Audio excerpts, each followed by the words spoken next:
ஏகத்துவ பிரச்சாரம் என்பது அதிலே எந்த விதமான சுணக்கம் காட்டக்கூடாது. இன்றைக்கு நாம் இந்த பிரச்சாரத்தை துவக்குகின்ற பொழுது இந்த தமிழகம் எப்படி இருந்தது? அதற்கு முன்பே 1800களிலேயே தௌஹீதை பேசுவதற்கு இயக்கங்கள் துவங்கப்பட்டும் இந்த இணை வைப்புக்கு எதிராக அவர்கள் போர் முழக்கத்தை முழங்காத காரணத்தினால் நன்மையை மட்டும் ஏவுவோம், தீமையை தடுக்க வேண்டாம் என்று தவறான அடிப்படைகளை உருவாக்கிய காரணத்தினால் அந்த 80களின் தமிழகம் எப்படி அசத்தியவாதிகள் கூடாரமாக மாறி இருந்தது. மௌலிது ஓதாத வீடுகளை பார்க்க முடியாது. ஃபாத்திஹாக்கள் ஓதப்படுகின்ற சபைகள் ஒவ்வொரு வீடுகளிலேயும் நடைபெற்றுக் கொண்டிருக்கும். பள்ளிக்கூட விடுமுறை என்றால் சுற்றுலா செல்வதை போல நாகூருக்கும் ஏர்வாடிக்கும் செல்லக்கூடிய மக்களாக இருந்து கொண்டிருந்தார்கள். அல்லாஹ்வுடைய மாபெரும் கிருபையினால் மக்களுக்கு மத்தியிலே இந்த ஏகத்துவ கொள்கை எடுத்து சொல்லிக் கொண்டே இருக்கிறோம். இதிலே எந்த ஒரு சுணக்கமும் காட்டக்கூடாது என்பதனால் தான் பல வகைகளிலே இந்த பிரச்சாரம் முன்னெடுக்கப்படுகிறது. அதில் ஒரு வகை தான் இந்த மாநாடு. பல்வேறு விதமான அலங்கார வார்த்தைகளை கூறலாம். எப்படி எல்லாம் சொல்லப்படும்.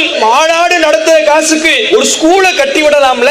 ஸ்கூல் கட்டலாம் தான், தேவைதான், அவசியம் இல்லைன்னு சொல்லல. மார்க்கம் இல்லாமல் கொள்கை இல்லாமல் உலக கல்வியை கற்றுக்கொண்டு அவன் நாசமாக போவதற்கு பதிலாக மார்க்க கல்விதான் அடிப்படை, கொள்கைதான் அடிப்படை என்பதை முழங்குவதற்கு இந்த தாவா அவசியம் என்பதை உணர வேண்டும்.